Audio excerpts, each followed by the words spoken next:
How to unblock people on Instagram. That's what I will show you in this video. But before we begin, make sure to subscribe to the channel and ring the bell to get notified whenever a new video is uploaded. With that said, let's get started. So go ahead and open up Instagram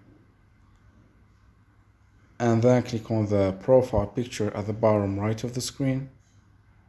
Then click on the three lines at the top right corner and click on settings. Here you want to click on privacy, and then you want to scroll all the way down to the connections section, and from there click on blocked accounts. And here you will be able to find all of the people or accounts that you have blocked. So in order for you to unblock any one of them, you can simply click on the unblock button next to it and then click on unblock from this confirmation box, or you can click on the account and then click on that blue button that says unblock, and again click on unblock from the confirmation box to confirm.